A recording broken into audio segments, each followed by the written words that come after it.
I'm ready to jump into it and introduce the two amazing experts we have to guide us through our conversation today. First, I'm excited to introduce Vivian Kaye. Vivian Kaye is the founder and CEO of KinkyCurlyYaki, a premium textured hair extension brand for Black women that she bootstrapped to over a multi-million dollar business in revenue as an immigrant, college dropout, and single mom. Hi, Vivian.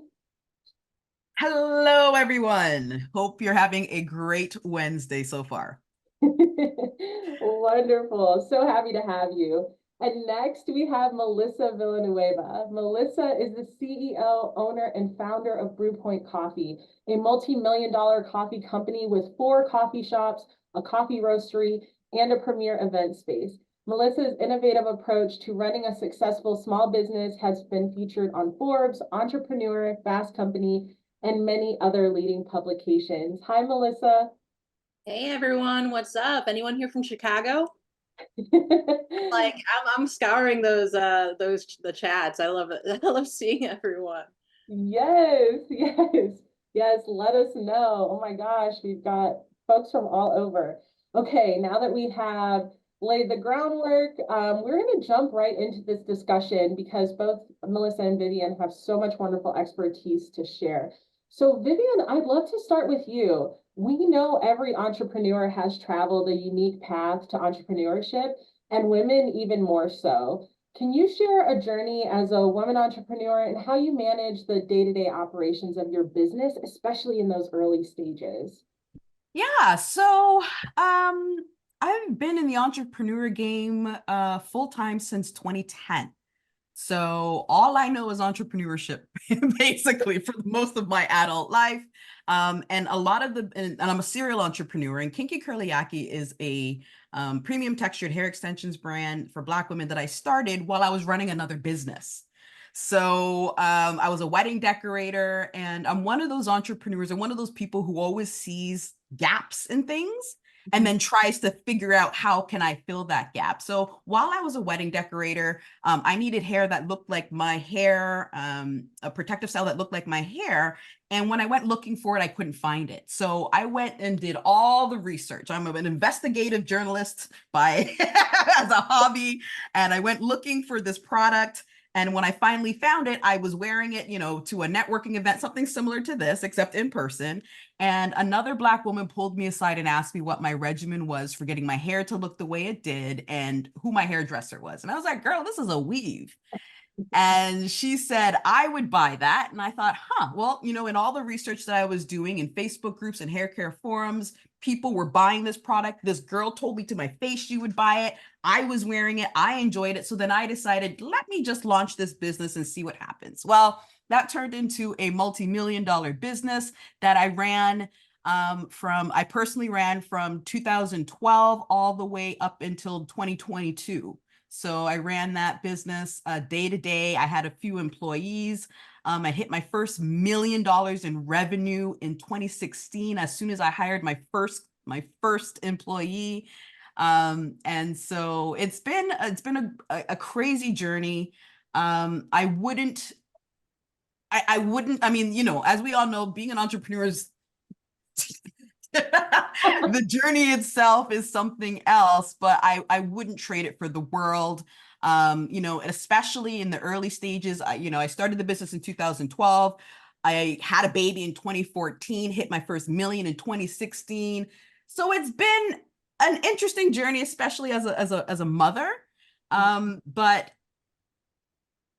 I wouldn't trade it for the world. Like it's, the day to day. I don't run the day to day business anymore. Someone else manages that business for me day to day. But it's been a heck of a journey. Gosh, amazing. And I love just like you said, you saw a gap in the industry because I feel like as entrepreneurs and everyone in this audience today, that is part of the driving force. They see a gap and they're like, I'm going to fix it. And look at what it's turned into. That's amazing. And I have one of your ponytails and I wore it all the time before I cut my hair off, girl, but I love it.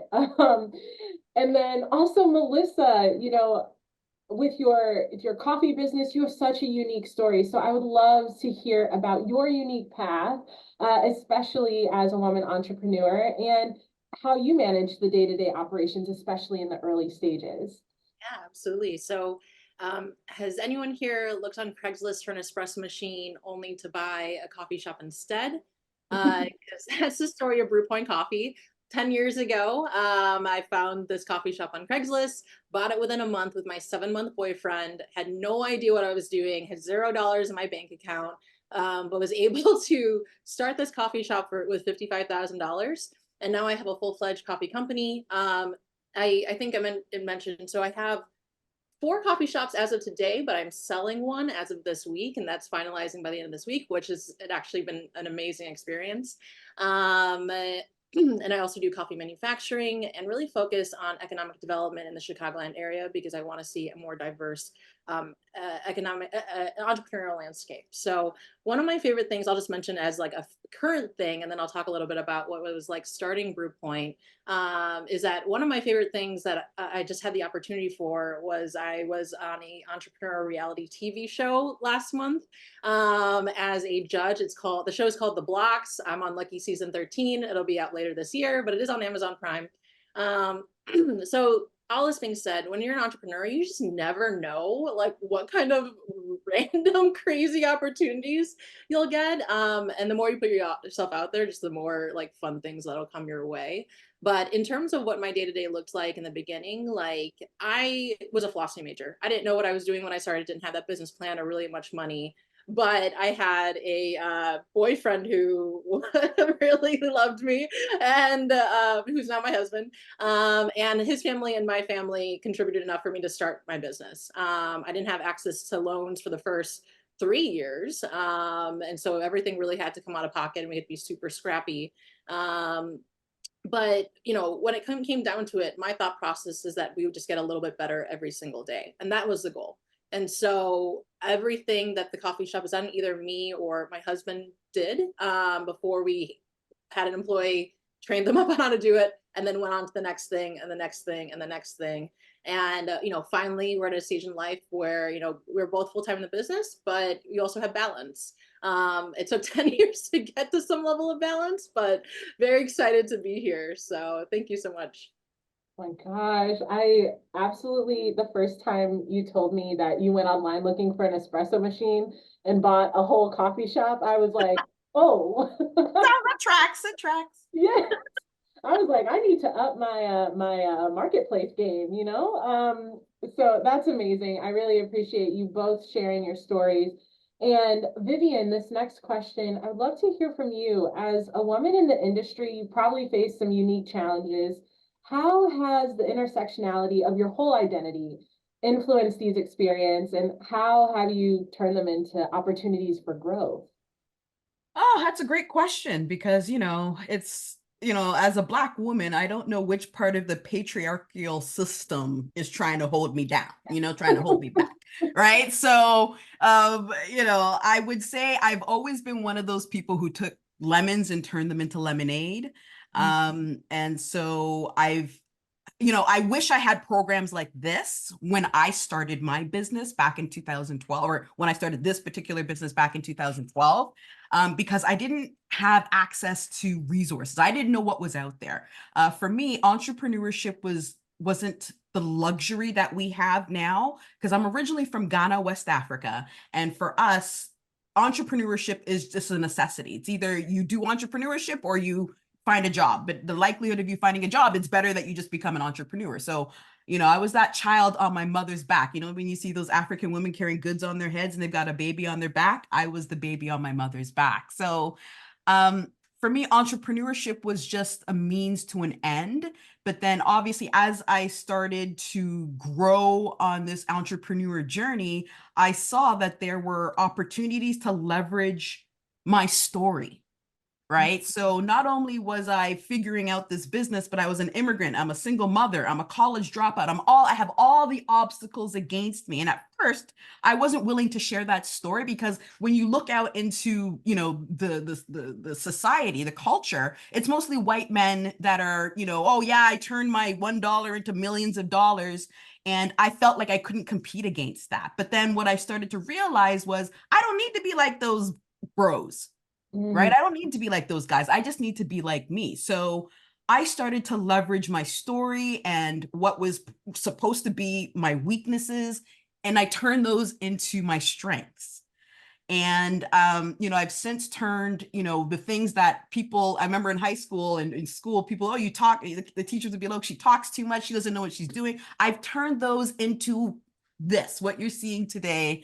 And so it's just been, again, I keep saying that it's a very interesting journey. It's not been an easy journey, especially running a business as an entrepreneur, as a Black woman, as a single mother, as a college dropout, as an immigrant. All the obstacles were there. But I managed to overcome them. And I think it's been my superpower. And I think one of the things I want to leave with everyone is the things that you think that were meant to break you are the things that are going to make you stronger. That is so powerful, especially having that perspective, like you said, the things that are supposed to hold you back, like leveraging those and actually using that. Like, what a powerful statement. All right, Melissa, same question for you. I mean, a woman in this industry, you've definitely faced some unique challenges, but how has the intersectionality of your whole identity influenced these experiences, and how have you kind of utilized those opportunities for growth? Yeah, it's been like a whole entire journey, right? Because I think that when I started Brewpoint originally, a lot of it was because I grew up in very homogenous communities where I was, the token brown girls, a brown girl that was more assertive, that was more, just generally like to be the boss of whatever I was doing. And it was hard to know my place, like growing up most of my life. And then I would find success in work by being kind of like the token brown woman who was successful in the work that I was doing. And it's hard for me to feel like my work previous to Brewpoint really aligned, or the values were quite there. I felt kind of more like a little bit used more than anything else. And when I started Brewpoint, it really just came to this point of just like, is it possible to have a business that aligns with my values, that can be profitable, but also really have a place of belonging for the people involved, whether it's people coming into a coffee shop, so customers or your employees, or for myself. And so I think the one thing that I really like ended up realizing, so my main area in the Chicagoland area is Elmhurst, Illinois. It's also a very homogenous community. And it has been this journey of figuring out of like, if I want to make my county, my area more diverse, there's kind of like what Vivian was saying, I have this superpower of being able to bridge that. And so it's been 10 years of being able to like be intentional with putting my face out there and being like, I'm the owner of Brewpoint. Coffee shops are a big draw for people moving from the city of Chicago to the suburbs. And realizing that in being who I am, in putting myself out there, I've been able to not just grow a business, but transform a community, because the diversity is growing in our area. We're having like some of the largest diverse entrepreneurial events in our city because of some of the work that we're doing with that. And so it's really interesting to see the thing that that has made me feel alone for a lot of my life, or very different or outside, has now become this conduit for diversity in the larger Chicagoland area. Wow, I love that. I love that you were able to kind of see, growing up and feeling like one person in this world, and then when you grow up, build your business, you made a space for more folks to come in and find community there. So powerful. And on that note, just with you being able to create that space, I was just thinking about networking and how it's so important for business growth. Melissa, can you share a networking strategy that has worked well for you and how it impacted your business? Yeah.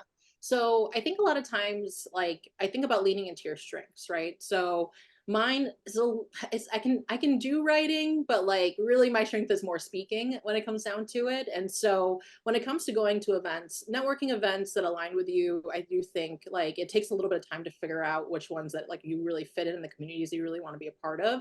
But the two things that have worked really well for me and my skill set, one is pitch competitions. So the reason I say that is because like I haven't actually ever looked for investors. I know that that tends to be what most like pitch competitions are around, but I've been able to be a part of pitch competitions, pitch events, and being able to share the story of Brewpoint is like, I mean, it's created so many networking opportunities for me, whether people join on for wholesale for Brewpoint, they want to have me at a different event or anything of that sort. Like being able to really nail down my 1 minute pitch, my 3 minute pitch, and my 5 minute pitch, gets the ball started. And then it makes it a lot easier for me for the rest of the event to connect with people because people already know my story and they're the people who are aligned with me come to me. And so I would highly recommend, like, if you think you can do that well, if you think you can build that up in you, it's a really great way to go to events, put yourself out there, and then have the right people who are interested in talking to you come to you. The other thing I would mention too is that like one big thing for Brewpoint and for myself is hosting entrepreneurial events. And so one of my cafes, we renovated a 4,000 square foot loading dock that's like half cafe, half roastery, and it's a full on event space. So I can host like 200 plus entrepreneurial events in one of my cafes. And so I have found like hosting events, having the community come around, whatever fun thing we're doing, ends up being a huge networking opportunity where I get to really invite people who are aligned with us, solidify more our customer base on the cafe side, on the wholesale side, and just really start building like further community based on curating those events. Oh, so cool. I really love how you talked about figuring out where your sweet spot is with networking. You know, networking, that term can feel one note, like people think it's just one thing. And I think you've really shared it can be pitching, it can be creating an event yourself. I love that. That's really cool. Okay, so Vivian, next question is for you. Most women are taught to shy away from negotiations or are viewed with a negative stereotype as like too argumentative. But we know negotiation is such a critical part of running a business. Can you share a negotiation experience that was particularly challenging and the strategies you used to navigate that? Well, I found overall, especially I think as women, we are, trained by society to just be shy and be meek and don't be too aggressive and don't be too. So, obviously, as my business was getting more and more successful, I started to get these limiting beliefs popping into my head. And I would think, oh, well, the imposter syndrome, right? Like the feeling like I don't deserve this success and it's a fluke and it's all these things. But then I needed something that I could pull out of my pocket that would sort of stop those thoughts dead in their tracks. And I came up with this. What would Chad do? So let me explain who Chad is. So Chad is it's not a specific person. It's not meant to bash men. It's not meant to do anything like that. Chad is more of an energy, like an attitude, a mindset. So what it does is that it helps me to eliminate any self-limiting beliefs that pop into my head, right? So whenever I need to face a challenge, I think, what would a mediocre guy in my place do? And because if you think about it, there's so many of these mediocre people walking around doing all the big things and doing all the things you have no business doing. They're negotiating and getting the money that they want. They're applying for jobs they have no qualifications for. And it's because they have the audacity. We women always we routinely underestimate our expertise, our experience, our knowledge, our abilities, all that stuff, because society tells us we can't be trumpeting our successes. We can't be too aggressive in negotiating. We can't ask for too much money because why? Why are you asking for so much money? Right? And so I use what would Chad do, which I've trademarked. It is trademarked because that's what Chad would do. Okay. I use that whenever I just need to knock out any sort of self-limiting beliefs, and I need to give myself the audacity, because that's really what it is. It's matching your expertise up with your confidence and the audacity. And I call it the chadacity.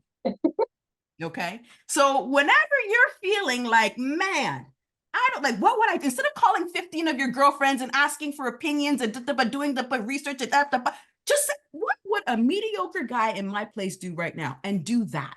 But just don't be a jerk about it. I absolutely love that. And chadacity is going in my everyday rhetoric from here on out. I love it. Yes. And we can see lots of comments in the chat. Vivian for president. They're feeling it too.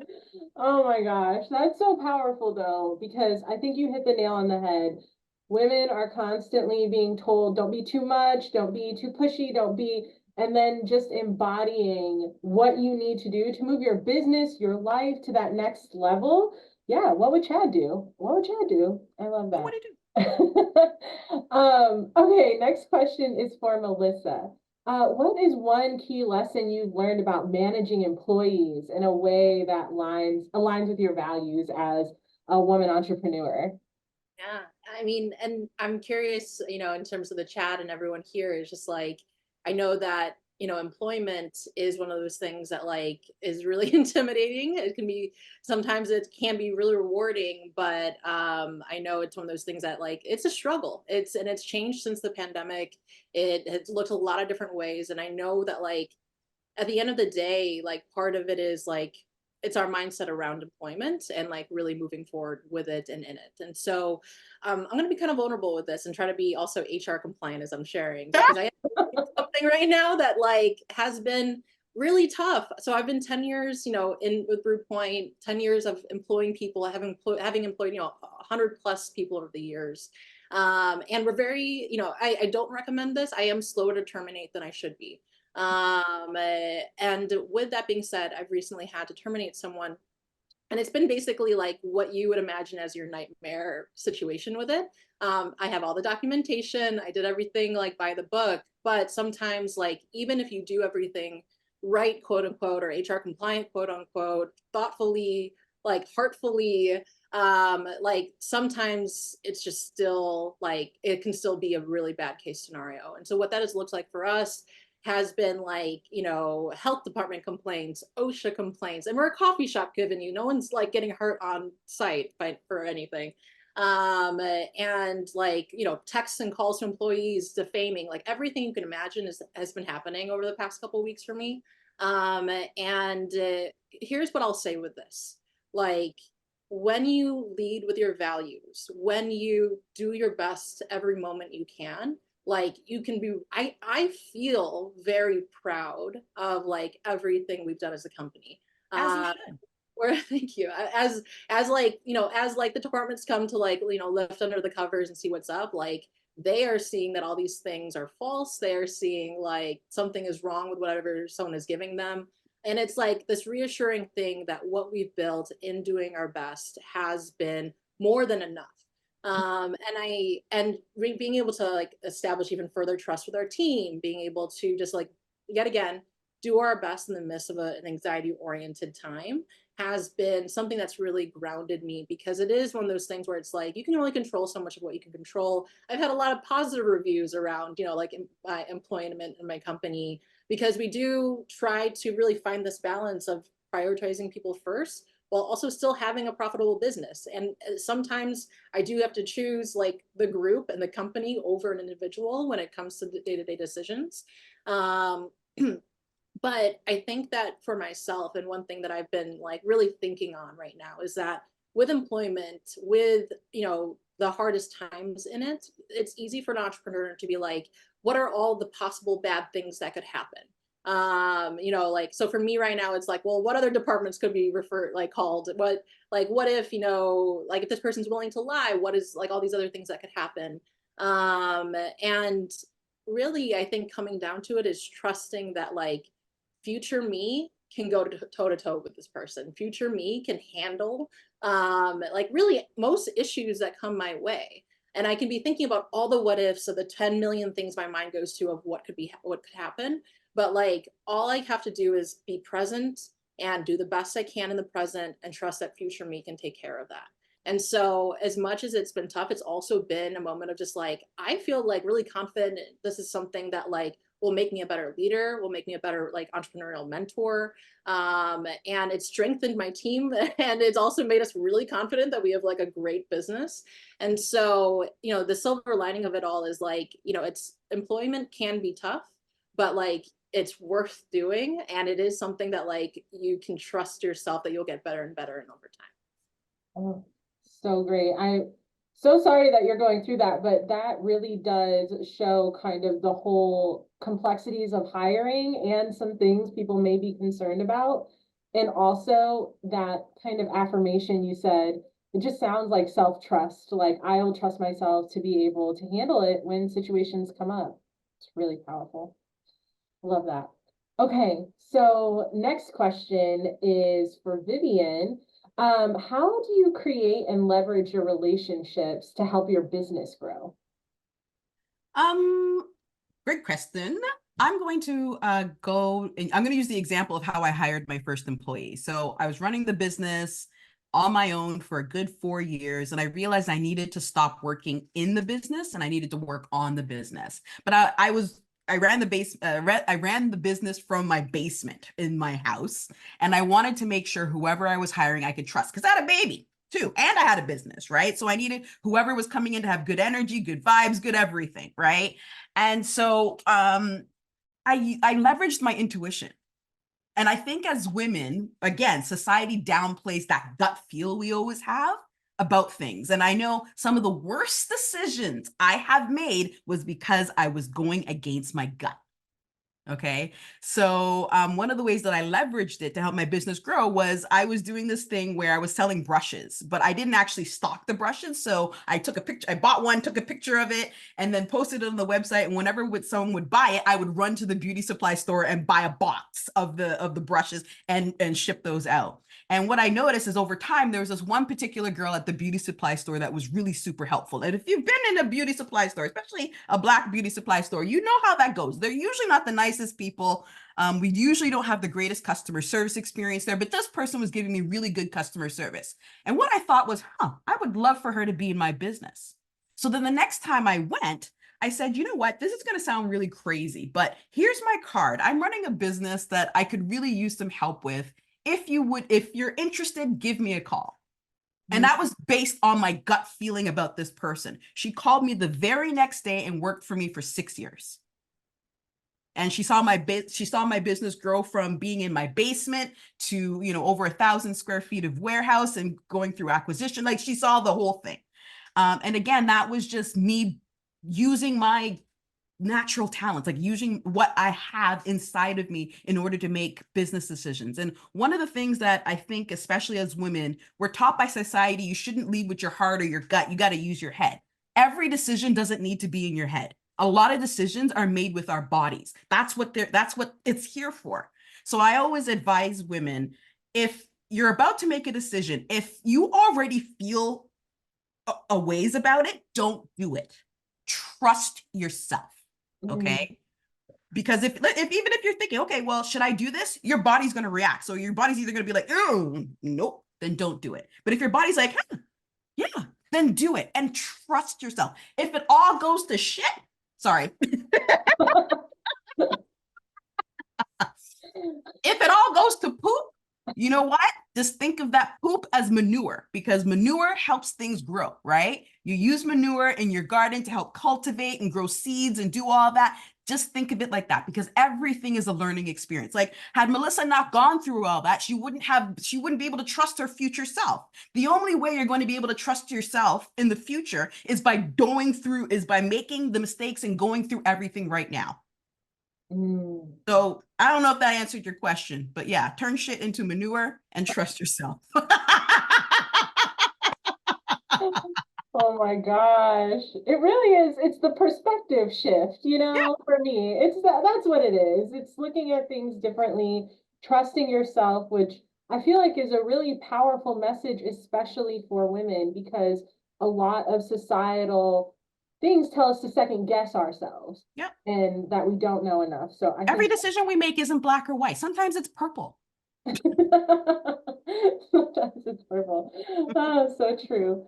And I just want to pause here and let folks know, if you have a question, this is a great time to start dropping those questions in the chat.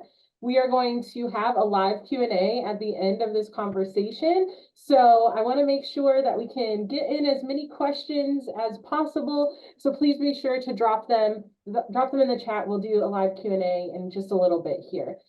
So, because we have a little time, Melissa, I wanted to ask you as well, if any relationship jumps out to you when we're talking about creating and leveraging relationships to run your business. Is there anything that jumps out to you as a relationship that you were able to leverage to grow your business? That's a great question. I feel like there's so many different ones, and so I'm trying to think through what makes the most sense. But you know, one thing I will mention, because I'm curious if there's other people here on this. So like I had mentioned, I started my business with the support of my 7-month boyfriend, now husband. We got That was married. risky. Yeah, right. 7 months in, and then we got engaged 2 months after that, and got married 4 months after that.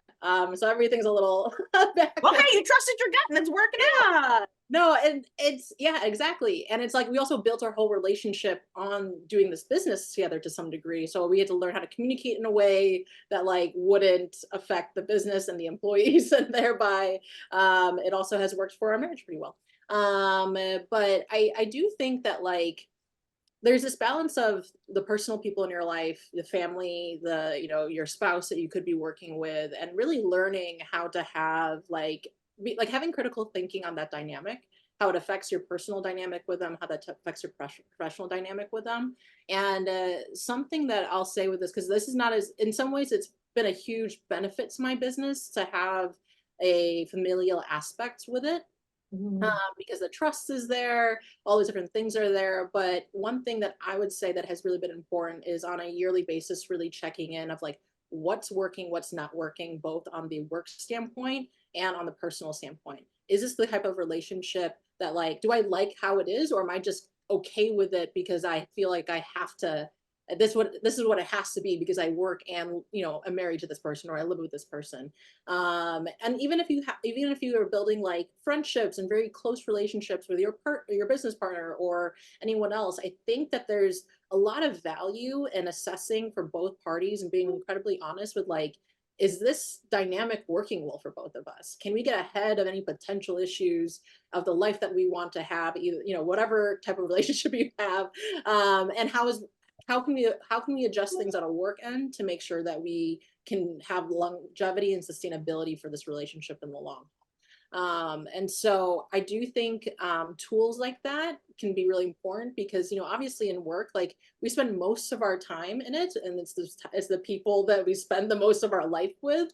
And I do think, a critical look at like, your relationship starts changing based on your business over time, and really assessing whether or not like something needs to change on a regular basis to be the ideal life that both of you want.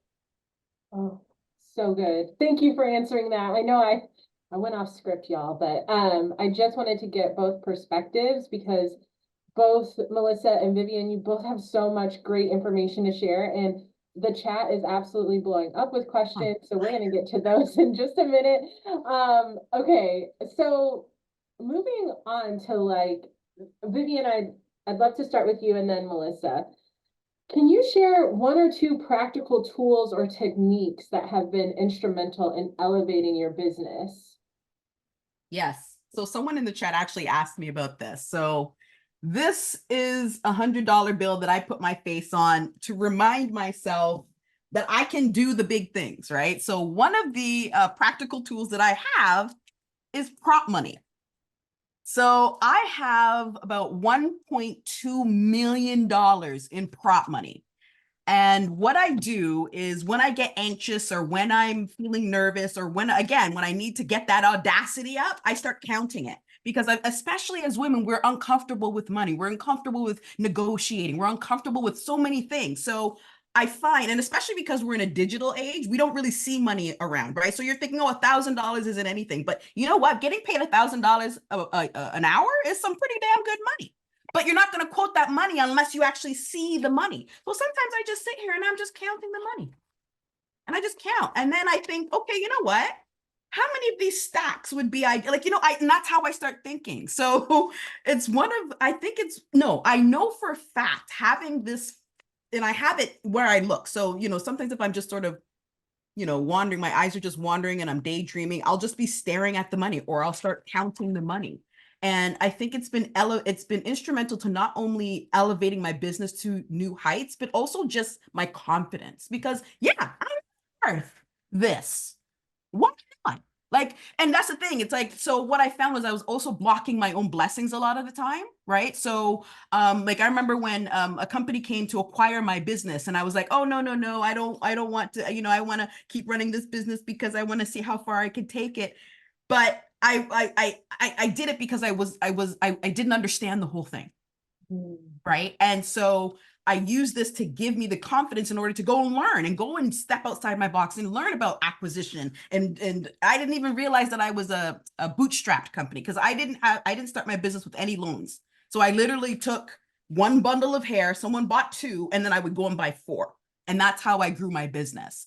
And so, but that's because I was uncomfortable with money. So prop money, get prop money, have it lying around. If you want, get your face put on one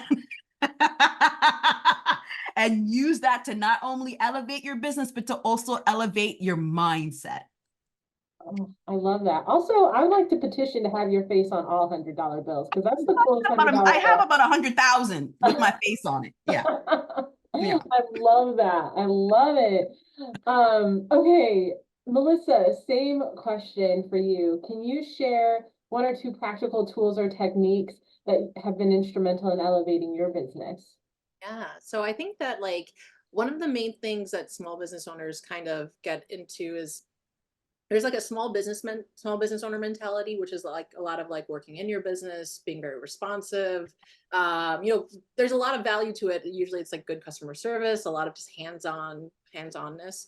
And then there's like the startup mentality, right? Where it's like someone who's like building a business, trying to gather money, who's very on top of like the planning of everything, but ends up having a lot of that can have a little bit more issues when it comes to just like how things run on a day-to-day basis. The reason I share this is because I have been thinking a lot over the past couple of years around, for me as the CEO of my company, how much am I really working in my business, having more responsive energy versus working on my business and having more proactive energy? And I think one big indicator is like, can I actually set quarterly goals and can I actually accomplish them? Or do I have all the excuses of why I couldn't accomplish them because XYZ emergency happened every single month? And so it took me like several years to get myself into a place where I could actually focus primarily on growing the business and, getting the business out there more and more. And then it was another thing for me to get my leadership team up there because a lot of my team members, they came up as baristas and they moved up in the company and they were the ones who were so responsive and who got everything done and who really cared about everyone's experience in the shop, whether it was a customer or an employee. And they were so responsive oriented, including my husband, that it was like, literally no one can reach their KPIs because like leadership is focusing so much on being responsive to everyday needs. And so how do we create structures where like we actually can start accomplishing these things? And so it took a lot of like hard conversations of like, this is what leadership is paid for. We don't necessarily want to like we want to be thoughtful of how we put this on management or the rest of the team, but like this is the only way we can really afford our roles is if we're growing this business and making sure that it's profitable versus mopping because there was a leak somewhere. And so my team likes to mop, and so yeah, that was one thing I think was a game changer for us, was like me changing my mindset and then really keeping accountability to my leadership team of like, we can have this to the extent that like it builds up like a good culture and like sets the tone, but like it should not be any sort of maintenance that we're doing. Ooh, I feel like that is so powerful because it is really hard to get out of the weeds when it is your business. And like you said, it is instrumental in growing that you let leadership lead and, being able to build that good culture, but also allowing folks to have the space to hit those KPIs. Wow, it's really powerful. Okay, final structured question for me, and then we're going to move into the very rich chat because we've got some really great questions in there. But, we love to leave everyone with a piece of advice from our experts because you've had such an inspirational journey, both of you. And so, Vivian, I'd love to start with you. What is one piece of advice you wish you had received when starting your business? And what message would you like to share with aspiring women entrepreneurs? One piece of advice I wish I would say about the juggling. I know that's a big thing, balancing business and babies or business and personal relationships. And I saw this quote on Twitter or whatever the heck it's called now, where it was her name was Nora Roberts, and she's a romance writer or something like that. And she talked about how the key to juggling is to know that some of your balls are glass and some of your balls are plastic. Right. And so, some balls will shatter, the glass balls will shatter, but then some of them will bounce. And so the balls don't necessarily represent family or work or your business or your relationships. They're all separate balls. So it's like, crazy sock day at school, or responding to that grant proposal, or, picking up chicken, whatever it is. Right. The message really isn't to prioritize one or the other. It's to figure out which balls are glass and which balls are plastic, because as we all know, plastic bounces, but glass shatters. So one of the things that I wish that I'm glad I actually learned early on is to figure out those balls. Yes. Oh, yeah. So to figure out those balls, and then yeah, and again, trusting. I'm so heavy with the message of trusting yourself, because we don't. We sit here, we question our expertise, we question our knowledge, we question everything. Girl, just stop blocking your own blessings and just go for it. Because what's the worst that can happen? They'll say no, but did you die? You didn't. So apply for the grant, apply for the this. If you think you're not qualified, apply anyways. Because what's the worst that can happen? They'll say no. Okay. Then you move on and go do something else. But eventually someone's going to say yes. So you don't want to be that person. The society and the world is already saying no. You don't want to be the person that's saying no to yourself. So trust yourself, turn shit into manure, and do big Chad things. I love it. It's the 3 key pieces of advice for Vivian. Melissa, same question for you. What is a piece of advice you had received when starting your business, and what message would you like to share with aspiring women entrepreneurs? I mean, I just love everything that Vivian says. So I'm going to echo a bit of it, with my own, I guess, twist, because I'm 10 years into business, multi-million. I feel like in some ways I've hit a lot of the goals that I think I would have, I didn't even know that I wanted to hit, but it's there and it's good. But I still doubt myself. Like, I was just a judge on this show, and I was like, why am I a judge on this show? Like, I applied to be a competitor, and it's like they saw something in me that's oftentimes like I still have this doubt within me.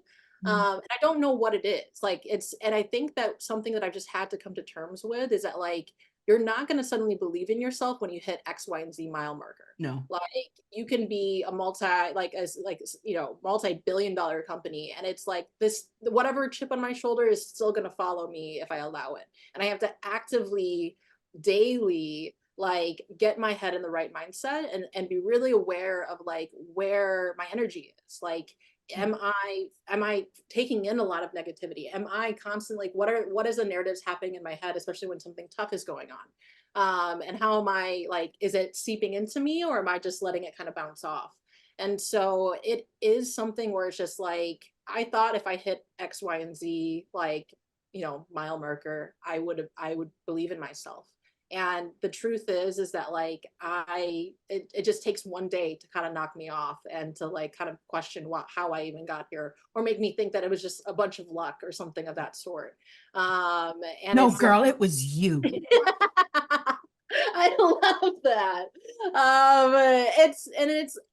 It's one of those things where it's just like I often don't really like to think too much about my own like ego in certain senses, because like I've had high highs, I've had low lows, and like I don't really want to ride that. I want to have more like just steadiness. Yes, absolutely. But like I do think there's so much value in chadacity, right? Like, and just kind of like not thinking about like all the doubts in our head, or like, are we qualified for these things? I mean, along with that too, I think one thing that I feel the weight of all the time in having a bigger business with 40 plus employees is like, I'm responsible for everything. If anyone is unhappy, then like it's because I'm not doing something right or well. Mhm. And that's something I've also had to learn, is like the bigger your company is, the more of an impact that it makes. Like you're just gonna naturally have 10 to 20% of people not think great of you, or more, right? And so like how do I stop shifting this mentality of like any negative comment can come and affect me, when there's like so many other great things around me saying that like this is what I'm meant for in life, right?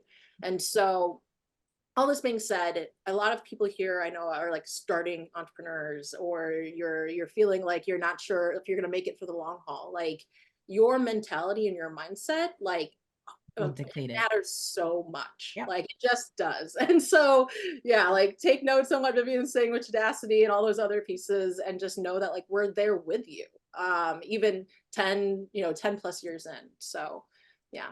And listen, it's not going to be roses every single day. Don't expect, listen, I'm not promising you a rose garden. It's not going to be consistent and happy and, confetti and cupcakes every single day. There's some days where you got to eat.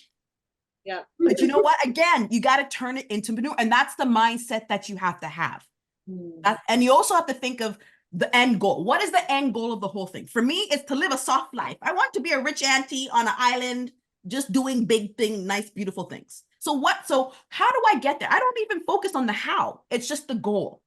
And so sometimes in order to get there, you trip, you fall, you come back down. The whole entrepreneurship journey is not a marathon. Sorry, it's not a race. It's a marathon.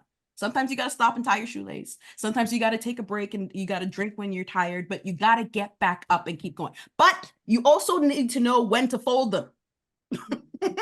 That's another big thing, right? You cannot, it's just like relationships. You cannot drag a thing out that's been dead. So you got to know, you got to really, and that's when you have to start trusting yourself. You just want to get people to confirm that you know that you know. Oh, I love it. And I feel like this conversation has really built this community, even in this space where people are feeling really, really seen. We can tell that from the chat that they're feeling seen. They found inspiration for themselves. So thank you both for sharing and being so transparent. That was a common thread throughout this conversation as well. People really valued your transparency. Okay, so I'm going to jump into these questions because we've got about 10 minutes, a little less. So we're going to try and get as many in as we possibly can. But we're also going to drop in the chat a couple of things. One, where you can find Vivian, and two, where you can find Melissa, so that you can follow along in their journey, find them, things like that. So keep an eye out in the chat for those links.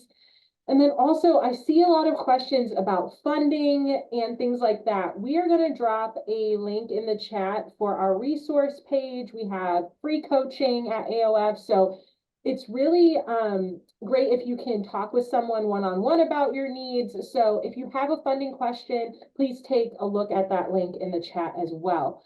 Okay, so we got a lot of questions about how you knew when it was time to hire your first employee. Like, how do you know you're ready to take that step? So I would love to start with Melissa and then go to Vivian. So when I started Brewpoint, I had, my boyfriend, husband, and then I had a friend helping, and it really came down to just like, okay, I think I just need to, I was a month into starting the coffee shop, and knew that that's just something I had to do at some point. So we just kind of did it, right? Like we're like, okay, figure out how to hire someone, get someone in. I was a recruiter for my like past life or past like corporate life, so I did have an idea of like the at least the legal process of it. But I was so focused on my business. I was so focused on like customer service, the experience of the customer, that I wasn't really focusing on knowing how to like be an employer. And so my friend who was there, she was talking to our first employee and she made a comment about how like Melissa's more the people person. And the employee made a comment like, is she like, because I was so focused on the customer experience that I didn't know how to be a good employer. I just wasn't focused on it. And my friend called me out on it and she was just like, Melissa, like, I know you can be an amazing employer. You just need to like focus on that. And that comment to me was a game changer, because like essentially the same focus I've been putting on my customer experience, like I started putting it on like creating a team.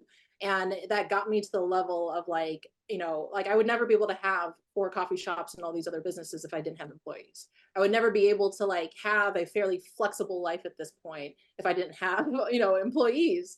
And so, yeah, I think focusing on employee experience just the same way as we did on a customer experience was a huge game changer in having employees. Yeah, it's such a powerful point. Like you're focused on, you know, the experience, and in order to grow, you needed to hire an employee. That makes sense. Vivian, what about you? At what point did you know it was time to hire your first employee? So very similar to Melissa. I mean, Melissa touched on a bunch of great points, but for me, it was just like there was stuff that I just didn't want to do. I knew that it was taking me away from working on the business because I was too busy working in it. And so I saw a question that said, well, how do you know? You know, like, you know, I wish I could tell you the formula and the blueprint that you could follow in order to get from point A to Z. But basically, it's like if like for me, I loved doing marketing. I loved doing social media. I loved doing that thing. I didn't like the fulfillment part. I didn't like packaging up the packages, but I was doing it because it was what I had to do. So then that was the first thing I outsourced, right? And the second thing I outsourced was customer service, replying to emails, because that took up a lot of my time. So when you're thinking about it, look at what you don't like doing in your business and outsource what you can. Yes. Makes so much sense. Like those tasks that you absolutely love, Makes get them out of sense. here. Yes, get them out of here. Okay, you mentioned social media, so I want to follow that thread because there's been a lot of questions about how you guys use social media. And so Vivian, I'd love to start with you just because you kicked us off. How do you use your social media in terms of your business? That's how I grew my business. So before Instagram was Instagram, I was in Facebook groups and I was in hair care forums being Vivian. And so then when I actually had a business, people came to, because here's the thing, people don't necessarily support the business. They support the people behind the business, right? So when you're like Melissa and you're showing your values and your values are aligning, people come to your business. So I was who I am, and the people who saw me on social or saw me in social media came and supported my business. And then it grew through word of mouth, right? So, you know, if you're one of those people who are afraid of social media, okay, I get it. But if you want to really grow your business, in my opinion, if you can be the face of your business, do that. And listen, you don't got to be like me. I always say, you know what? You don't have to shine like me. Mirrors shine, the sun shine, diamonds shine, all kinds of things shine. You just have to shine like you. And whoever is aligned or whoever you resonate with, they will come, because people buy people. They don't buy the thing, right? If you want to buy the thing, then you would just go to Walmart and go buy it. But when you're actually feeling like you're supporting somebody, and that's, I think, missing in a lot of these big businesses, these big corporate businesses. But as a small business, you can't compete with Amazon, for example, right? But you know what Amazon can't compete with you? You. Yes. So be you, however that looks like. Shine like you. You don't got to shine like me. All kinds of things shine. I Oh, love shiny things shine. Melissa, same question for you. How did you leverage social media and how you use it? Yeah, no, I mean, similar to Vivian, it was just kind of the beginning of a lot of our engagement with the larger community. And, you know, with coffee shops, there's a benefit of like, we have in-person foot traffic on a regular basis, right? Like, you know, at this point we have 600 to 1,000 people come into our shops every single day. And so it is just one of those things where it's like there's actual physical community, but then we also have our digital community, and figuring out how those two things play together. And so one thing that I think really shifted our ability for narrative for my company was, I mean, honestly, because of the pandemic. There's so many stories I'm sure a lot of us have of like how we navigated that time, how we did what we did, and either exist, like continue to exist or not. But like some things for us was like we had 3 shops at that point. We closed down. We operated out of one. We were only closed for one day and operated out of a window and kept to all the like COVID protocols that we needed to. We were the only coffee shop open for the first 3 months of the pandemic, and we didn't have to fire one person because everyone divided the hours based on need. And it was like things like stories like that we could share with the community of like, here's how we're handling safety, here's how we're handling employment, here's the decisions that we made, that like really brought that digital and physical community together. Because in being the only coffee shop open, we had hundreds of drinks every hour, and so people would just be waiting outside 6 feet away from everyone else.